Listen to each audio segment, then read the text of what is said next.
در موج برنامه اطلاعاتی خبر.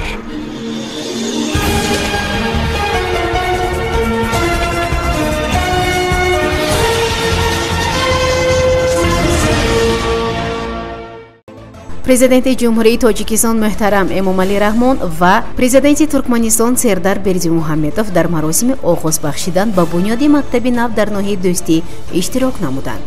дар душанбе татбиқи лоиҳаҳои давлатии сармоягузорӣ дар соҳаи энергетика баррасӣ шуд. ду минтақаи вилояти суғд аз иҷрои нақшаи даъвати навазкарон хабар дод.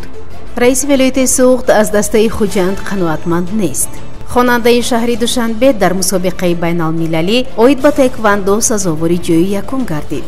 ҳушдори кумитаи ҳолатҳои фавқулодда аз тӯфони чангу ғубор.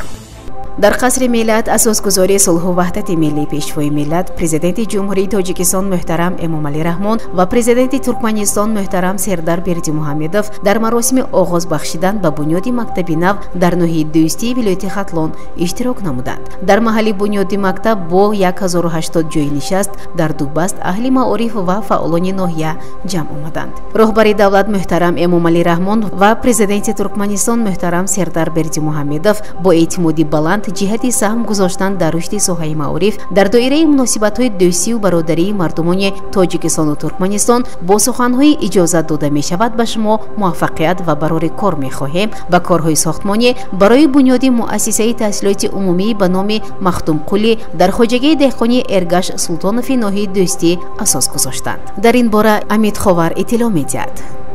дар вазорати молияи ҷумҳурии тоҷикистон мулоқоти вазири молия Файзиддин Қаҳворзода бо сафири Австрия дар Тоҷикистон бо қароргоҳ дар шаҳри Остона Вилли Кемпел ки бо сафари корӣ ба шаҳри Душанбе омада буд баргузор гардид. дар ин хусус Амид Ховар иттилоъ медиҳад. дар мулоқот атрофи масъалаҳои иқтисод ва савдо, андоз ва татбиқи лоиҳаҳои давлатии сармоягузорӣ дар соҳаи энергетика, инчунин дигар масъалаҳои мавриди назар мубодилаи афкор доир гардид. дар ду минтақаи вилояти суғд нақшаи даъвати навазкарон ба хизмати ҳарбӣ иҷро гардид. ҳамин тариқ маъракаи даъвати баҳорӣ ба хизмати ҳарбӣ дар шаҳри Бӯстон ва ноҳияи Масҷои кӯҳӣ ба анҷом расид, хабар медиҳад ҳукумати вилояти суғд. қайд мегардад ки барои иҷрои нақша омӯзиши ихтиёриён дар курсҳои ронандагӣ мусоидат кардааст.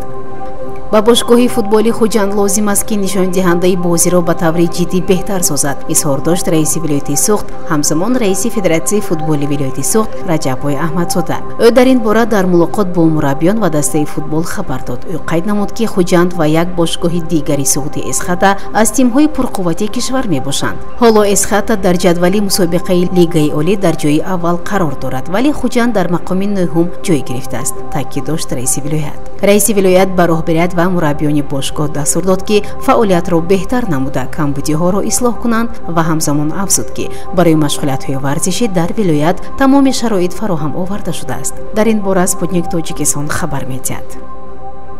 хонандаи синфи панҷуми муассисаи давлатии таълимии гимназияи ба номи Асадулло Ғулумови шаҳри Душанбе дар мусобиқаи байналмилалӣ оид ба таеквондо ITF ки дар шаҳри Душанбе доир гардид, сазовори ҷойи якум гардид. дар ин хусус Амид Ховар иттилоъ медиҳад. дар мусобиқаи байналмилалӣ оид ба таеквондо ITF зиёд аз 200 варзишгари дастаи мунтахаби Тоҷикистон, Ӯзбекистон ва Қазоқистон иштирок намуданд. дар мусобиқа хонандаи синфи сеюми лицеи рақами 4 барои хонандагони болояқати шаҳри Душанбе Назар Рақамов низ сазовори ҷойи дуюм гардид.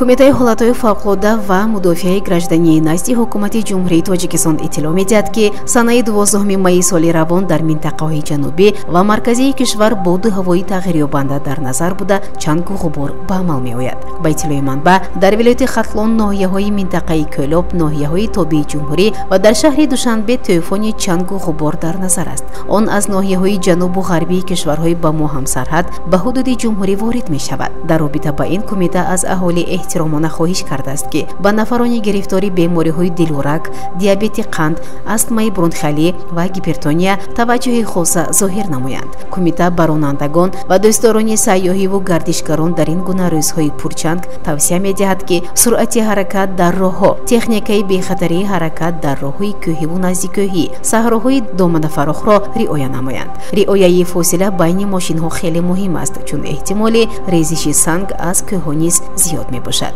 Кумитаи ҳолатҳои фавқулодда барои беосеб ба саломатӣ гузаронидани ин рӯзҳои пурчангу ғубор чунин тавсияҳо медиҳад: бештар оби тоза нӯшед, ҳатто рӯзе на камтар аз 2-2.5 литр ва аз ин агар 0.5 литр оби минералӣ бошад боз хубтар аст. То ҳадди имкон тирезаҳои хонатонро пӯшед, тирезаҳои худро бо докка ва ё тӯр пӯшед ва хатари вуруди ҳар гуна моддаи хатарнок кам мешавад, аммо ҳамвора онҳоро бояд намнок нигоҳ доред. ҳамеша ҳавои дохили хонаро поку тоза нигоҳ доред. Бо латтаи нарму нам тоза кардани фарш ва тирезаҳоро фаромӯш накунед. ба онҳое ки гирифтори бемориҳои диққи нафас ва роҳи нафасанд тавсия дода мешавад: меъёри доруҳои истеъмолиро дар ин рӯзҳо коҳиш надиҳед. ҳамеша бо худ ингаляторҳо дошта бошед. агар талабот ба ин ингаляторҳо аз 4-6 маротиба дар як рӯз зиёд шавад, ҳатман ба духтур муроҷиат намоед. ба ҳар ҳол ба саломатии худ аҳамияти ҷиддӣ диҳед. дар мавҷ барномаи иттилоотии хабар.